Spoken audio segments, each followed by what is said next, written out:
The Galactic Imperial Palace on Dracanis Prime had never seen chaos like this. For 3 centuries, the royal family had waited for a successful dragon hatching, and now that it finally happened, everything was falling apart. 6 tiny dragon hatchlings, each barely the size of a golden retriever, were slowly dying right in front of everyone's eyes. Their scales, which should have been shimmering like molten gold, had faded to a sickly, dull gray color. The worst part? Nobody knew why. The palace staff was in complete panic mode. 27 nursemaids had already tried and failed to care for the baby dragons. Some had been dismissed in disgrace. Others were in the medical wing recovering from serious burns and deep claw marks that would leave permanent scars. The royal physicians, supposedly the best medical minds in the entire galaxy, were absolutely stumped. They tried every traditional feeding method in their extensive databases. Nothing worked. The hatchlings just kept refusing food, getting weaker by the hour. Emperor Thraxus himself was beside himself with worry. These weren't just any babies. They were the future of the Dracani Empire, the first successful royal clutch in 300 years. If they died, it would be a catastrophic loss, not just for the royal family but for the entire species. The pressure was immense, and everyone in the palace could feel it. That's when things got really interesting. Down in the xenobiological ward, tucked away in a quiet corner of the massive palace complex, a human was working his regular shift. Jake Morrison was a pediatric nurse from Earth, part of a cultural exchange program between humanity and the Dracani Empire. He'd been stationed at the palace for about 6 months, mostly treating minor ailments for diplomatic staff and their families. Nothing too exciting, really. Just your average day job, except it happened to be on an alien world. Jake was finishing up his rounds, checking on a Valaxian ambassador's kid who had something like space chicken pox, when the doors to the medical ward suddenly burst open. Everyone in the room froze. Standing in the doorway was Vex, the Emperor's chief advisor. This guy was massive, even by Dracani standards. He stood nearly 9 feet tall, with deep crimson scales that looked like they'd been polished to a mirror shine. When someone like Vex showed up personally, it meant something serious was going down. Vex's golden eyes scanned the room and locked onto Jake. The human felt his stomach drop. What had he done wrong? Was he being sent home? Had he somehow violated some cultural protocol he didn't know about? But Vex's words weren't what Jake expected at all. The Emperor had authorized what Vex called unconventional solutions. The traditional Dracani methods had completely failed, and now they were willing to try anything. Humans, Vex explained with what might have been desperation in his voice, had developed quite a reputation across the galaxy. They had this annoying habit of succeeding in situations where logic and reason suggested they should absolutely fail. Jake barely had time to process what was happening before he was being escorted through the palace. They walked down corridor after corridor of polished marble, past priceless artifacts and ancient tapestries that probably cost more than his entire planet's GDP. Guards snapped to attention as they passed. Other palace staff pressed themselves against the walls, eyes wide. Jake felt completely out of his depth. Finally, they reached the royal nursery. The security was insane. Multiple checkpoints, biometric scanners, guards carrying weapons that looked like they could vaporize a small building. And then Jake saw them. The nursery itself looked more like a high-tech furnace than any baby room Jake had ever seen. The temperature gauges on the wall read 847 Kelvin. The air shimmered with heat waves. In the center of the massive vault, 6 small shapes huddled together, barely moving. These were the hatchlings. The remaining staff members watched from behind thick energy shields, positioned as far from the babies as possible. Nobody was willing to get close anymore. Jake's heart broke when he saw the smallest one. It had been separated from its siblings, lying off to the side with its breathing shallow and labored. Its eyes were closed, and it looked like it had already given up.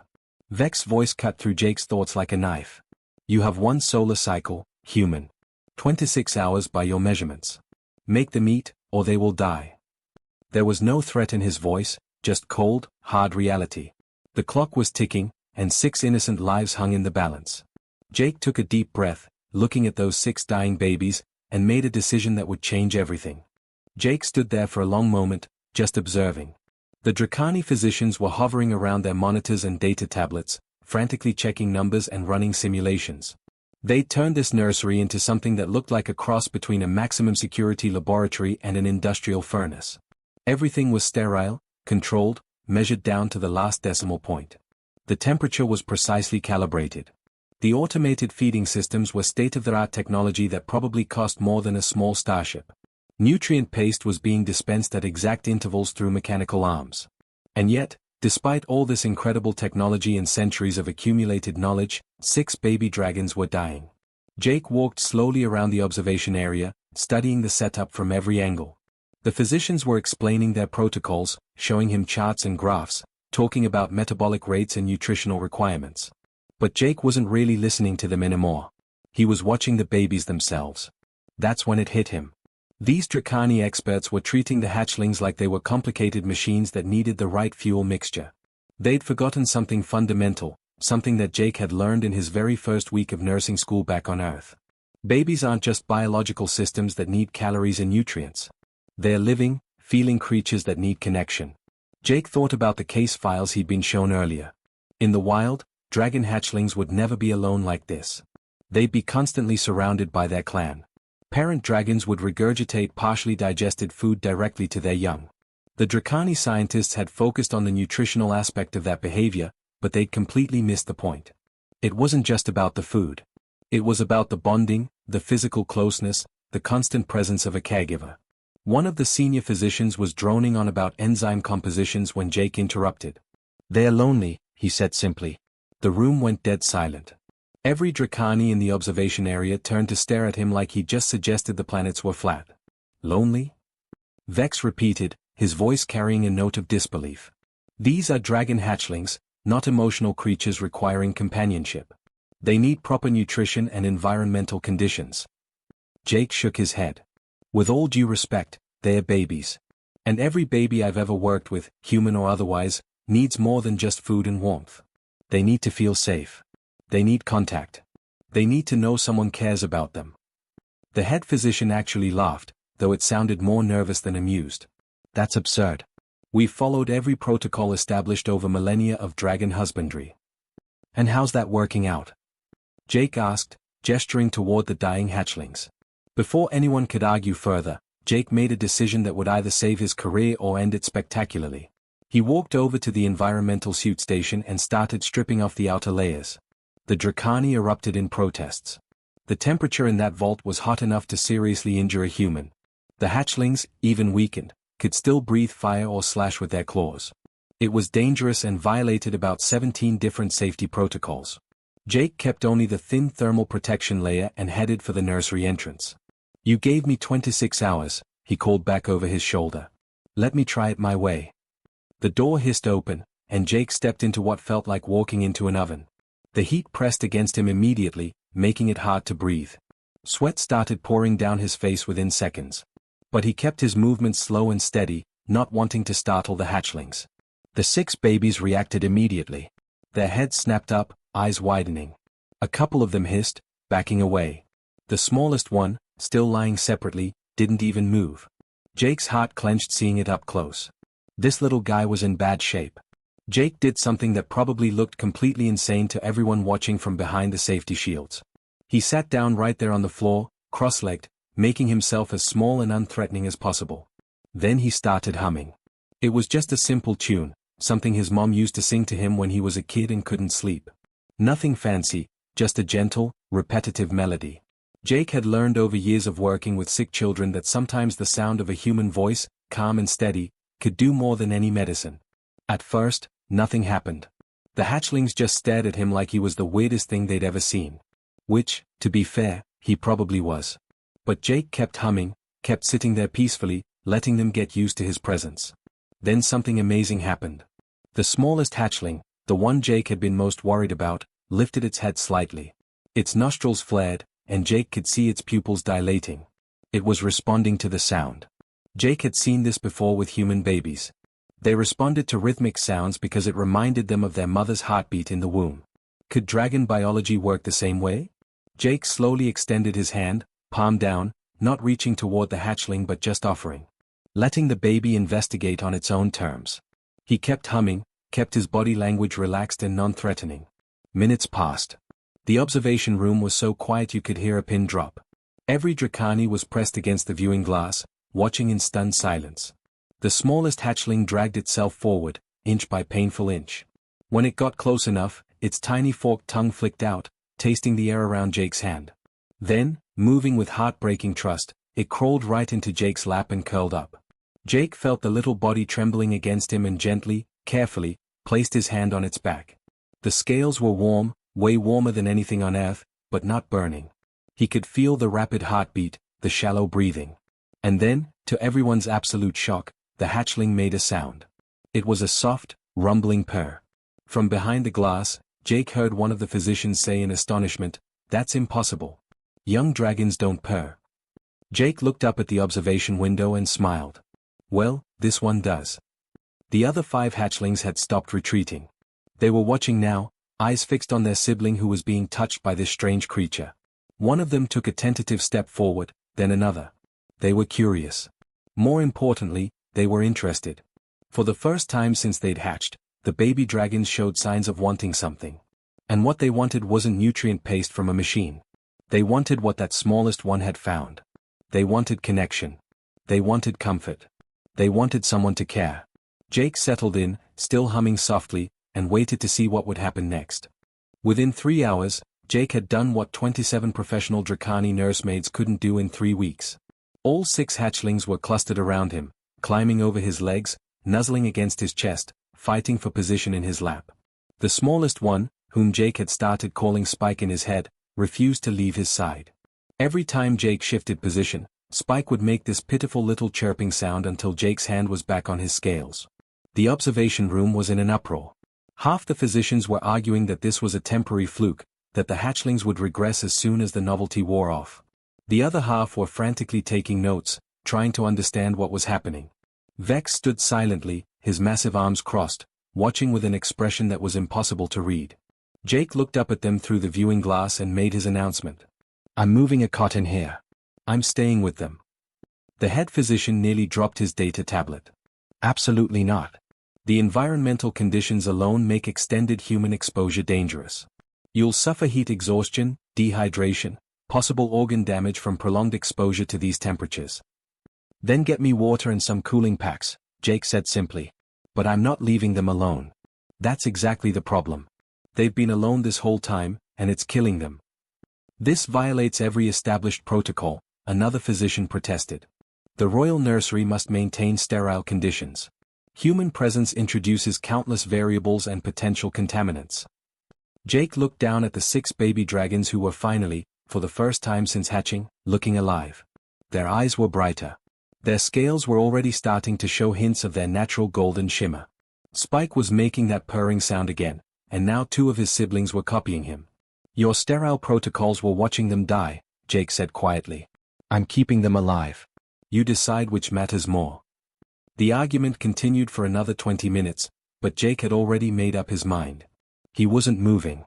Eventually, palace staff brought in a simple cot, cases of water, thermal regulation equipment for Jake, and something he hadn't even asked for but desperately needed, food for the hatchlings. But Jake had one more demand that nearly caused another revolt. "Turn off the automated feeders. All of them. Shut them down. That's our primary nutrition delivery system," a younger physician said, looking genuinely horrified. "They're not eating from it anyway," Jake pointed out. "Bring me raw meat from the kitchens. Whatever dragons would naturally eat. And I'll feed them myself, by hand." The senior staff looked at each other like Jake had suggested performing surgery with a butter knife. This wasn't just unconventional. It was practically medieval. The Dracani had spent centuries developing sophisticated nutritional systems, and this human wanted to go back to hand-feeding like some primitive species? But Vex, who'd been silent this whole time, finally spoke. "Do it. Bring him what he needs." 30 minutes later, Jake had chunks of fresh meat that had been carefully inspected and prepared by the palace kitchens. The smell alone got the hatchlings' attention. Their heads perked up, nostrils flaring. But they didn't rush to the food. They were waiting, watching Jake. Jake picked up a piece of meat, made sure all 6 babies were watching, and held it out to Spike. The little dragon sniffed it cautiously. Then, maintaining eye contact with Jake the whole time, Spike opened his mouth and gently took the meat. He swallowed it down, and Jake could see the visible relief in his body language. Real food. Finally. The other 5 immediately crowded in, making little demanding chirps. Jake laughed, a sound that seemed to delight them even more. Okay. One at a time. There's plenty for everyone." For the next hour, Jake hand-fed each hatchling, making sure to give them individual attention, talking to them in a soft, encouraging voice. He learned their personalities quickly. Spike was the timid one, always waiting for the others to go first. There was a bold female who Jake started calling Blaze, who would practically climb over her siblings to get her portion first. Another male was methodical, carefully inspecting each piece before eating. The other three fell somewhere in between. The Dracani observers were taking so many notes their tablets were probably going to crash. But more importantly, they were watching something that hadn't been documented in their entire historical database. The hatchlings were thriving. Word spread through the palace like wildfire. Kitchen staff whispered to guards. Guards mentioned it to administrators. By evening, there were at least 30 Dracani pressed against the observation windows, watching this bizarre human sitting on the floor with 6 baby dragons crawling all over him. Jake's routine became exhausting but effective. He'd sleep in 3-hour intervals, and even then, he kept one hand on whichever hatchling decided to use him as a bed. Whenever one of them woke up hungry or scared, Jake was right there. He'd feed them, check them over, make sure they were comfortable, and talk to them constantly. He even started reading them books from his personal tablet, Earth stories that the hatchlings obviously couldn't understand but seemed to love anyway. They'd curl up around him, eyes half closed, listening to the rhythm of his voice. The most shocking development came on the 3rd day. Jake was reading something called Where the Wild Things Are, doing different voices for each character and making the hatchlings chirp with what could only be described as laughter, when the door to the observation room opened. Every single Dracani in the space immediately dropped to their knees, heads bowed. Emperor Thraxus had arrived. Jake had never seen the Emperor in person before. The guy was absolutely massive, easily 12 feet tall, with scales that seemed to shift colors in the light, flowing from deep purple to midnight blue. His eyes were ancient and intelligent, and when he looked at you, it felt like he was seeing straight into your soul. He wore robes that probably cost more than a space station, and his presence filled the entire room. Jake, sitting on the floor covered in baby dragons, froze. Should he bow? Try to stand? He started to shift, but Spike immediately made that distressed chirping sound, and 2 other hatchlings grabbed onto Jake's arms with their tiny claws. The Emperor held up one massive hand, and Jake realized he was being told to stay put. So he did, sitting there awkwardly while the most powerful being in the Dracani Empire watched him in complete silence. For 5 solid minutes, Emperor Thraxus just observed. He watched Jake gently untangle one hatchling from another when they got into a minor squabble over who got to sit closest. He watched Jake wipe regurgitated food from Blaze's snout with a cloth, laughing as she tried to bite his fingers playfully. He watched all 6 babies competing for this human's attention, their scales gleaming with health, their eyes bright and alert. Finally, the Emperor spoke, his voice deep enough that Jake felt it in his chest. Our physicians have spent 3 weeks applying every advancement of Dracani medical science. You have spent 3 days, and my heirs are transformed. Explain this to me, human. Jake swallowed hard, very aware that he was probably addressing royalty in completely the wrong way. But the Emperor had asked a direct question, and Jake had spent enough time in the nursery that his brain-to-mouth filter had pretty much evaporated from exhaustion. Your Majesty, with respect, your science kept trying to feed their bodies. I'm trying to feed their souls. Jake gestured to the hatchlings around him. They're not just biological systems that need the right fuel. They're babies. Every baby, whether they're human or dragon or anything else, needs to feel safe. They need to feel loved. They need to know that someone's there for them, that someone cares if they live or die. He paused, watching Spike nuzzle against his leg. Your automated systems could deliver perfect nutrition, but they couldn't deliver that. The babies were dying not because they lacked food, but because they lacked a reason to eat it. They'd given up because they felt abandoned. The room was so quiet you could hear the gentle humming of the environmental controls. Every Dracani was staring at Jake like he'd just revealed the secrets of the universe. Emperor Thraxus was silent for another long moment. Then he did something that shocked everyone in the room. He smiled. 3 weeks passed in what felt like both an eternity and the blink of an eye. Jake had essentially moved into the royal nursery permanently, and the results were nothing short of miraculous. The hatchlings had grown noticeably, their scales now gleaming like polished gold coins. They were active, playful, and eating with healthy appetites. Spike had caught up to his siblings in size and was actually turning out to be the most adventurous of the bunch, constantly getting into trouble and needing to be rescued from various corners of the nursery. But success had brought an unexpected complication, one that nobody had really thought about until it was staring them right in the face. The hatchlings had bonded with Jake. Not just bonded, but completely, utterly imprinted on him. They followed him everywhere with their eyes. When he left the nursery to shower or take a brief break, all 6 would cluster at the door, making distressed crying sounds that echoed through the corridors and broke the hearts of everyone who heard them. Feeding time had become impossible without Jake present. The Dracani nursemaids who tried to help were completely ignored by the babies, who would simply sit and wait, staring at the door until Jake returned. The situation came to a head during a routine medical checkup. One of the physicians tried to examine Blaze while Jake was out of the room getting water. Blaze, normally the boldest and most confident of the group, had panicked. She'd hissed, tried to breathe fire which came out as mostly smoke at her age, and refused to let anyone near her. The moment Jake walked back in, she'd rushed to him, climbed up his chest, and wouldn't stop trembling for 10 minutes. That evening, the Royal Council convened for an emergency meeting. Jake wasn't present, but he heard about it later from Vex, who'd become something of an ally and friend over the past weeks. Apparently, it had gotten heated. Some council members argued that Jake should be kept permanently as the hatchling's primary caregiver. They'd make him a royal servant, pay him whatever he wanted, give him citizenship and honors. The babies were healthy and thriving, so why risk changing anything? If it wasn't broken, don't fix it. But other council members, particularly the traditionalists, were horrified by this idea. These were the heirs to the Dracani Empire. They couldn't be raised by a human.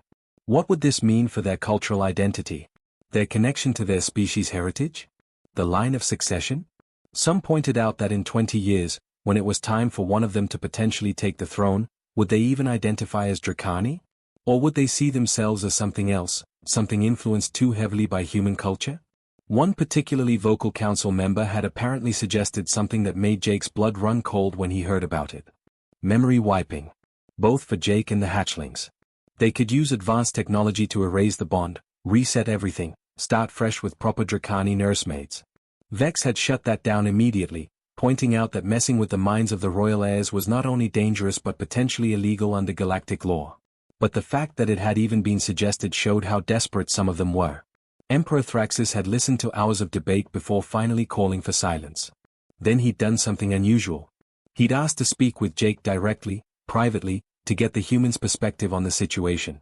So there Jake sat, at midnight, in a private chamber with the Emperor of the Dracani Empire, discussing the fate of 6 baby dragons who'd become more important to him than he'd ever intended. The hatchlings were sleeping peacefully in the nursery, monitored by staff, giving Jake his first real break in days. The Emperor looked tired, Jake realized. For all his power and majesty, this situation was wearing on him too. These were his children, after all, even if Dracani didn't show emotion the way humans did. Speak freely, Jake Morrison, the Emperor said, pouring them both some kind of glowing beverage that Jake was pretty sure was mildly alcoholic. What do you believe should be done? Jake took a sip, gathering his thoughts. The drink tasted like cinnamon and starlight, if that made any sense. Your Majesty, I think we both know I can't stay forever. I'm human.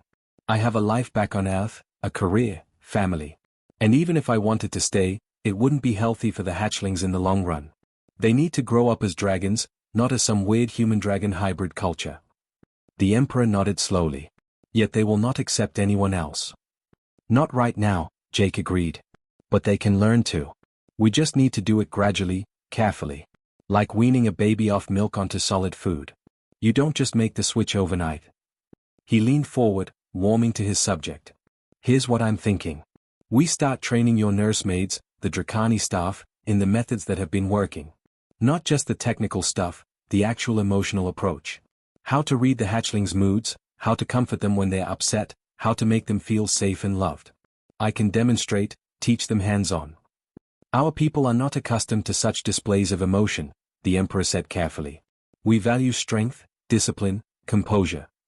And that's fine for adults, Jake said. But these are babies. They need something different right now. The strength and discipline can come later, when they're ready for it.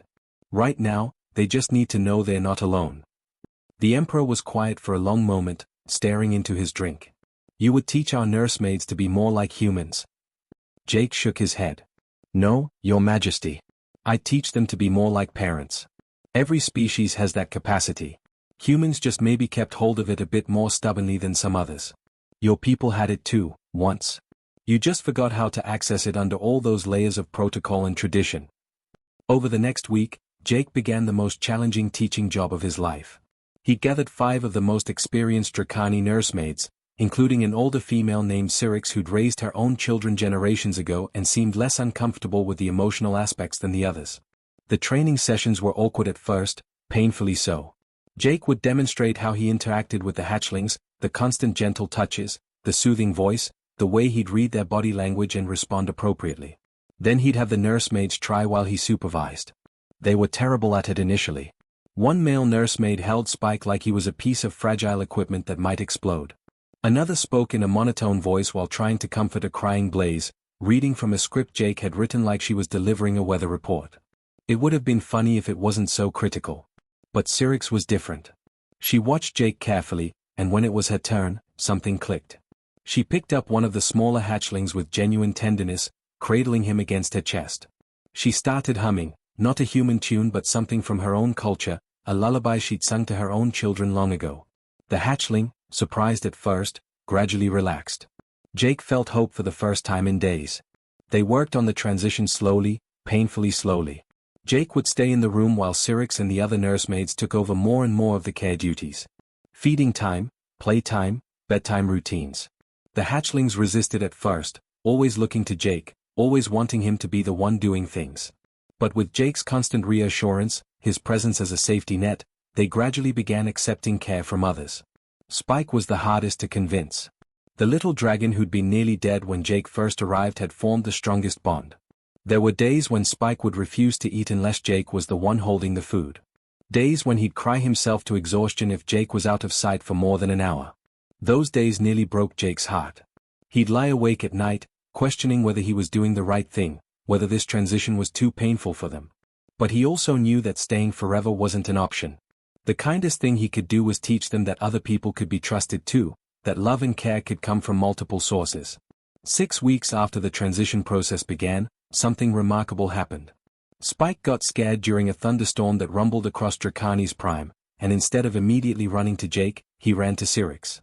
She scooped him up without hesitation, wrapping her wings around him, making soothing sounds until he calmed down. Jake, watching from across the nursery, felt tears prick his eyes. It was working. They were going to be okay. 6 months had passed since Jake first walked into that overheated nursery and found 6 dying hatchlings. Now, standing in the grand courtyard of the Imperial Palace, he watched those same dragons preparing for their first official flight ceremony. They'd grown into magnificent creatures, each one nearly the size of a horse, their golden scales catching the sunlight and throwing off sparkles that looked like floating embers.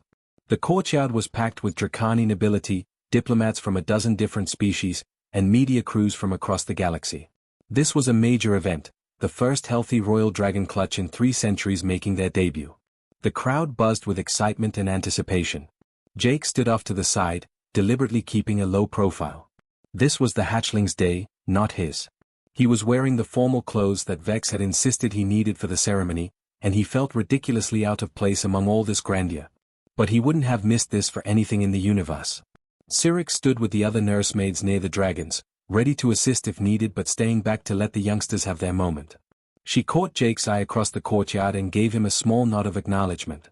The older Dracani female had become not just a competent caregiver but genuinely devoted to the hatchlings. Jake had watched her transformation over the months from someone going through the motions to someone who actually loved these babies. It had been beautiful to witness. The ceremony began with traditional Dracani music, deep drums that you felt in your chest more than heard. Emperor Thraxus stood on a raised platform, his presence commanding absolute attention from everyone present. He spoke about lineage, about tradition, about the future of the empire. His words were formal and carefully chosen, the kind of speech that would be analyzed by historians for generations. But Jake was watching the dragons. Blaze was practically vibrating with barely contained energy, clearly ready to launch herself into the sky at the first opportunity. 2 of her brothers were playfully shoving each other, earning a stern look from one of the nursemaids. The other 3 were more composed, but you could see the excitement in their eyes, the way their wings kept twitching. And then there was Spike. The smallest one, the one who'd been dying that first day, was now standing tall and proud with his siblings. He'd grown into his name, developing small spikes along his spine that were more pronounced than the others. He kept glancing around the crowd, and Jake knew exactly what he was looking for. Their eyes met across the courtyard. Spike's whole demeanor changed, brightening immediately. Jake gave him a small thumbs up, a gesture he'd taught all the hatchlings months ago. Spike's tail wagged, actually wagged like a puppy's, which made several dignified Dracani nobles stifle surprised laughs. The moment came. Emperor Thraxus gave the signal, and one by one, the young dragons launched themselves into the air. It wasn't graceful, not yet. They were still learning, still figuring out the mechanics of flight. Blaze shot up like a rocket and nearly crashed into a decorative tower before correcting her course. Two of the males got tangled up with each other mid-air and had to separate while the crowd gasped. But they were flying, actually flying, and the joy on their faces was unmistakable. Spike was the last to take off, more cautious than his siblings. He circled the courtyard once, twice, gaining confidence with each pass. Then, to everyone's surprise and the absolute horror of the security detail, he broke formation and dove straight toward Jake. Jake's heart jumped into his throat. For a second, he thought Spike had lost control and was about to crash. But at the last moment, the young dragon pulled up gracefully, landing right in front of Jake with surprising precision. The crowd went completely silent. This wasn't part of the ceremony. This was definitely not protocol. Spike lowered his massive head, now level with Jake's chest, and pressed it gently against Jake's hand. It was the exact same gesture from their very first meeting, when Spike had been a tiny, terrified hatchling crawling into a stranger's lap. Jake felt his throat tighten with emotion as he placed both hands on Spike's warm scales, feeling the powerful heartbeat beneath. "I'm so proud of you," Jake whispered, too quietly for anyone else to hear. Spike made a soft rumbling sound, that same purr from months ago but deeper now, more resonant. Then, with visible reluctance, he pulled away and launched himself back into the sky to rejoin his siblings. The crowd erupted into applause, and Jake had to wipe his eyes quickly, hoping nobody noticed.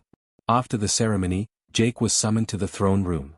He walked through those familiar corridors one last time, past the nursery where he'd spent so many exhausting, incredible weeks, past the observation room where he'd first argued with the physicians about his crazy human methods. Emperor Thraxus was waiting, along with the entire royal council and what looked like half the palace staff. Jake's stomach did a nervous flip. He still wasn't entirely comfortable with all this formal attention.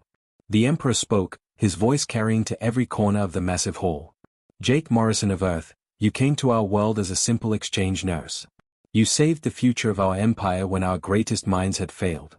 For this, we bestow upon you the Star of Dracanis, the highest honor given to those outside our species." Vex stepped forward, carrying a cushion with a medal that looked like it was made of actual starlight somehow captured and frozen. It was beautiful and probably worth more than Jake's entire apartment building back on Earth. But the Emperor wasn't finished. "Furthermore, you are hereby granted the title of Clutch Father, making you an honorary member of the royal family in perpetuity. Your name will be remembered in our histories for as long as dragons fly." The hall erupted in formal Dracani applause, which sounded like thunder rumbling. Jake stood there, completely overwhelmed, as Vex placed the medal around his neck. It was warm to the touch and seemed to pulse with its own internal light. But even more than the ceremony and the honors, what happened next changed the galaxy.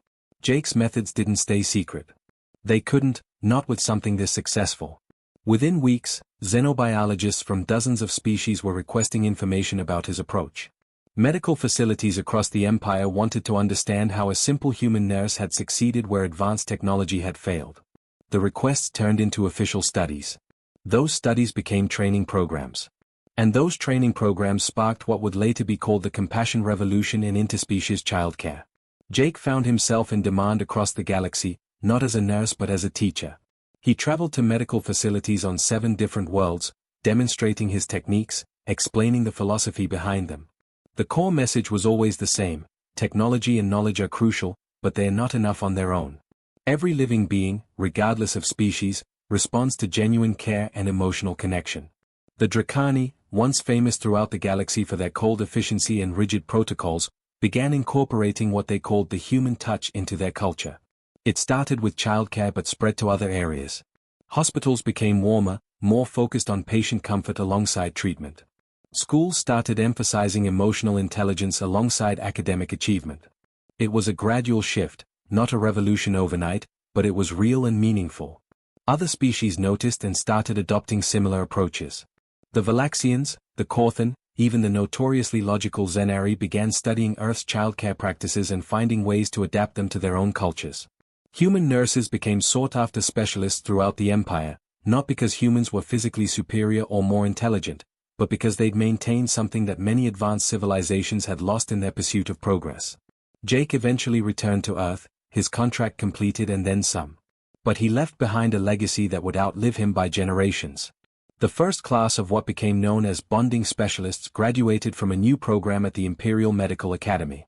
These nurses and caregivers from multiple species learned that while technology and medicine were crucial, sometimes the most sophisticated solution was also the simplest, caring deeply and showing it. Years later, Jake was working at a children's hospital in Seattle when he got a message on his communicator. It was a video call request from Dracanis Prime. When he answered, he found himself looking at Spike, now fully grown and magnificent, serving as one of his father's advisors. "Clutch Father," Spike said, using the formal title with obvious affection. "I wanted you to know.